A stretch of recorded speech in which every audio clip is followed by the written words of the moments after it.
क्या अपने अतीत को छोड़ने के लिए रजनीश चंद्र मोहन ओशो बन गए? पहले मैं आपको रजनीश नाम बताऊं कैसे आया। एक व्यक्तिगत अनुभव की घटना से यह नाम आता है।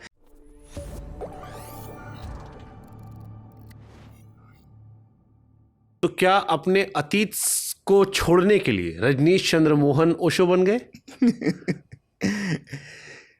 हाँ, वो अतीत से सदा मुक्त रहे। कि ये नाम जो है रजनीश चंद्र मोहन हटा दिया जाए ताकि पुरानी पहचान गायब हो जाए, या इससे धर्म ना पता लगे, ये भी एक वजह हो सकती है? नहीं, कि धर्म मुक्त हो जाए।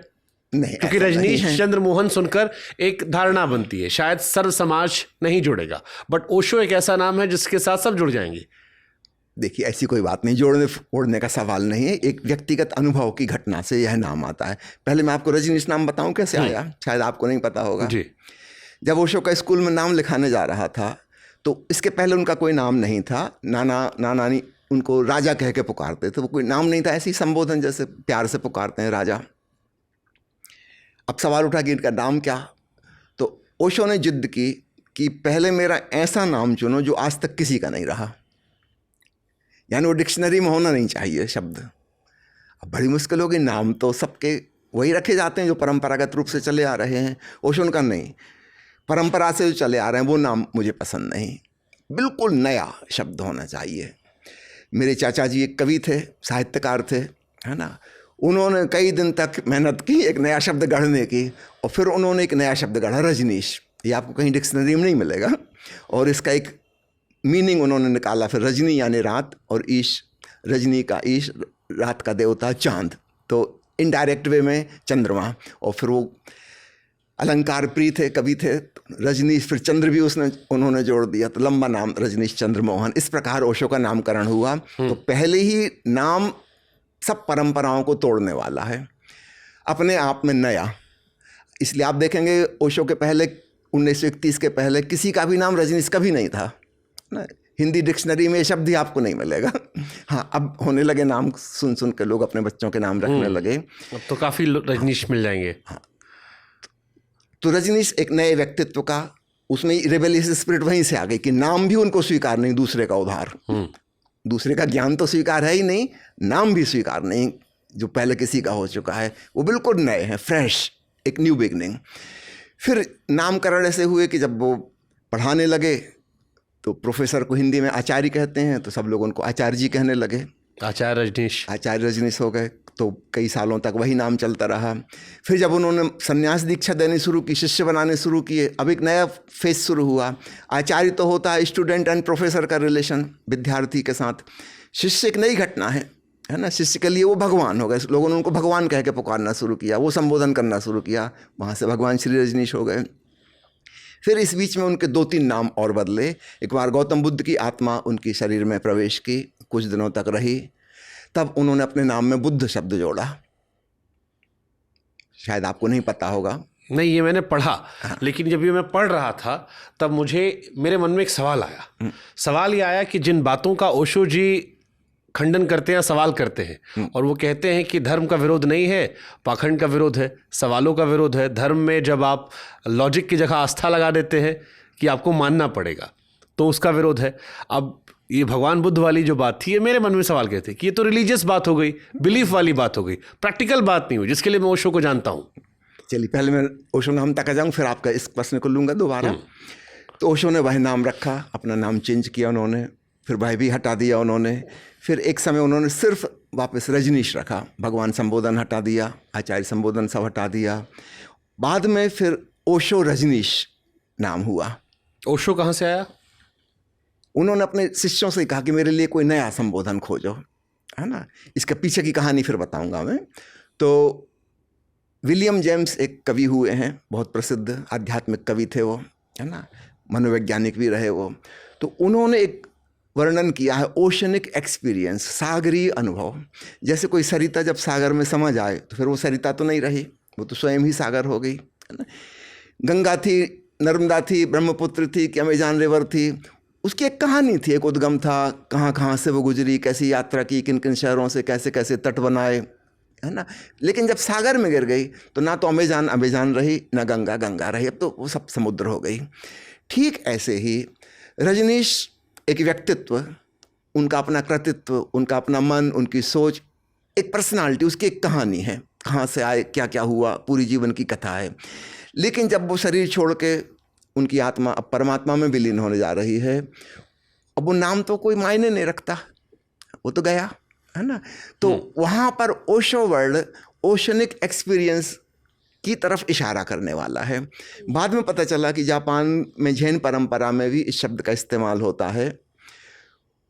अपने सदगुरु को सम्मानपूर्वक ओशो कहा जाता है, ये बाद में पता चला। ओशो ने जो लिया था वो विलियम जेम्स की कविता से लिया था, ओशो कि अब मैं शरीर छोड़ने वाला हूँ। फिर रजनी शब्द भी उन्होंने ड्रॉप कर दिया कि उसकी कोई ज़रूरत नहीं, अब वह व्यक्तित्व तो समाप्त होने जा रहा है। लेकिन वो चैतन्य तो रहेगा, वो कहाँ जाएगा। लेकिन उसका कोई नाम, रंग, रूप, सीमा नहीं है। तो ये ओशो के पीछे की कहानी। अब मैं आपके दूसरे सवाल पर आता हूँ। मुझे ये बताइए कि वो भगवान बुद्ध उनके अंदर कैसे समाये। क्योंकि मुझे ये रिलीजियस बिलीफ लगता है, प्रैक्टिकल थॉट नहीं लगता। मुझे लगता है कि ये भावना में कहकर कहा गई एक बात है, जैसे हम बाकी धर्मों में मानते हैं कि ये बता दिया गया, आपको ये मान लेना है। ओशो को जब पढ़ता हूँ मैं, उन विचारों से अलग विचार इसमें नजर आता है मुझे। ओशो कभी मानने के लिए नहीं कहते कोई भी चीज़, लेकिन उनको जो हो रहा है वो तो बताएंगे कि नहीं बताएंगे। वो ये नहीं कह रहे कि आप मानो, लेकिन उन्होंने अपना एक्सपीरियंस शेयर किया, है ना। इसके पहले भी आप पुरानी किताब में भी पढ़ेंगे जहाँ उन्होंने बताया कि जे कृष्णमूर्ति के ऊपर भगवान बुद्ध की चेतना को अवतरित कराने के प्रयोग किए गए थे। शायद आपको पता हो, थियोसॉफिकल सोसाइटी के द्वारा एक बहुत बड़ी संस्था बनी थी, स्टार ऑफ द ईस्ट, जिसके हेड जे कृष्णमूर्ति थे। और कोई 25-30 साल तक वह प्रयोग चलता रहा कि जब बुद्ध की आत्मा उनमें प्रवेश कर जाएगी वो विश्वगुरु हो जाएंगे, वर्ल्ड टीचर हो जाएंगे। उसके लिए पूरी ट्रेनिंग उनको दी गई लंबे समय तक। लेकिन जिस दिन वो फाइनल डिक्लेयर करना था उनको, मंच पे खड़े होकर, हॉलैंड में वह सभा बैठी थी, पूरी दुनिया के थियोसॉफिस्ट इकट्ठे हुए थे, कोई 6000 लोग, कि आज यह महाघटना घटेगी कि बुद्ध अवतरित होंगे। भगवान बुद्ध ने वचन दिया था कि मेरा सूक्ष्म शरीर मेरे संकल्प शक्ति से करीब 2500 साल तक अस्तित्व में रहेगा और नया जन्म ले सकेगा। लेकिन 2500 साल होने के करीब आ गए, और सूक्ष्म शरीर जो होता है, एस्ट्रल बॉडी, अंधविश्वास की बात नहीं कर रहा हूँ मैं, आपसे नहीं कह रहा कि आप मानो, लेकिन आप खुद एक्सपीरियंस कर सकते हो अपनी खुद की एस्ट्रल बॉडी, उसकी भी एक आयु होती है। उसके बाद वो डिटेरियोरेशन होने लगेगा, डिसइंटीग्रेशन होने लगेगा। तो थियोसॉफिस्ट्स को बड़ी चिंता थी कि 2500 साल पूरे होने के पहले पहले, अब चूंकि वो जन्म नहीं ले पा रहे हैं, वैसी सुविधा नहीं बन रही है, तो किसी योग्य व्यक्ति की काया में अवतरित हो जाएं, उसके माध्यम से वह काम करें। तो ये बहुत बड़ा प्रयोग इंटरनेशनल लेवल पे किया गया था, लेकिन वह सफल नहीं हुआ। ये कृष्णमूर्ति मंच पर खड़े हुए और उन्होंने डिक्लेयर किया कि मैं हूँ, है ना, मेरे अंदर और कोई अवतरित होने की आवश्यकता नहीं है। और चूँकि मैं इस संस्था का हेड हूँ, मैं घोषणा करता हूँ इस संस्था को डिसॉल्व करने की। ये संस्था आज से ख़त्म होती, इसकी कोई ज़रूरत भी नहीं आगे। एक बहुत बड़ा शॉक लगा थियोसॉफिकल सोसाइटी को, और वो मूवमेंट ख़त्म ही हो गया। लेकिन ओशो ने इस बात की पूरी जिक्र किया है, अंधविश्वास करने के लिए नहीं कह रहे, लेकिन जो हुआ है तथ्य वो तो बताएंगे वो, है ना। फिर वह सूक्ष्म शरीर इंतजार कर रहा है, और ओशो जब अमेरिका से लौट के आए तब उनको वहाँ जो पॉइजनिंग दी गई थी, उन्होंने कहा कि मेरा शरीर इम्प्योरीफाइड हो गया था। तो कोई 7 हफ्ते वो काफ़ी तकलीफ़ में रहे। फिर उन्होंने एक दिन, वो 7 हफ्ते तक प्रवचन देने नहीं आए, उसके बाद जब वो आए तब उन्होंने ये वाली घटना बताई कि पिछले 7 हफ्ते में क्या हुआ है। मैं विटनेसिंग कॉन्शस में रहा, शरीर में बहुत पीड़ाएं थीं, और धीरे धीरे धीरे अचानक एक दिन सारी पीड़ाएं ख़त्म हो गईं।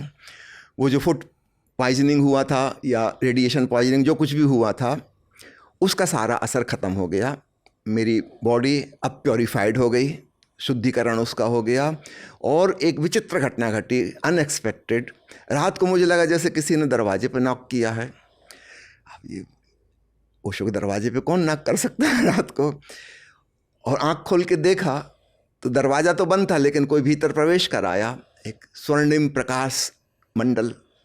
और फिर रिकग्नाइज़ हुआ कि ये तो भगवान बुद्ध हैं। ओशो ने उनका स्वागत किया और कहा कि आपने जो वचन दिया था, तो बुद्ध ने कहा कि वही वचन पूरा करने आया हूँ, अब तुम्हारी देह में मैं रहूँगा। तो बुद्ध उनकी देह में समा गए। ओशो ने उनको अंगीकार किया, स्वीकार किया, और तब ओशो ने अपना नाम बदला। ये उन्होंने प्रवचन में समझाया पूरा। और इसका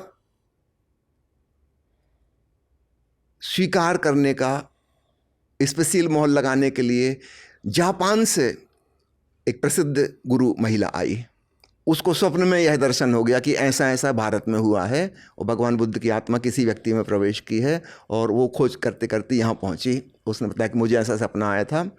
ओशो ने कहा कि हाँ ठीक आया था तुम्हें। अब इसके बाद कुछ दिनों के बाद ओशो ने बताया कि भगवान बुद्ध को मेरे संग रहना अच्छा नहीं लग रहा क्योंकि उनका जो रंग ढंग था जीने का, वो बैरागी थे, तपस्वी थे, त्यागी थे, और मैं सारी सुख सुविधाओं में झोरवा वाली जीवन जी रहा हूँ, एयर कंडीशन भवन में रहता हूँ, खूबसूरत कपड़े पहनता हूँ, सब कुछ अच्छा भोजन करता हूँ। वो भिक्षाटन करते थे, तो उनकी वह जो टेंडेंसी है, वो कहते हैं भिक्षाटन कब चलना है भिक्षाटन करने। मैं कहता हूँ भिक्षाटन करने की ज़रूरत नहीं, भोजन ही आ जाएगा। उनको अच्छा नहीं लगा, वो कंफर्टेबल नहीं है मेरे संग रहने में। तो फिर मैंने उनसे निवेदन किया है कि आपका वचन पूरा हो गया, अब आप विदा हो सकते हैं। जो आपने कहा था कि 2500 साल में आऊँगा, हाँ, उन्होंने कहा था मैत्रेय रूप में आऊँगा, तो ओशो ने अपने नाम में मैत्रेय वर्ड भी जोड़ा था जब नामकरण चेंज हुआ।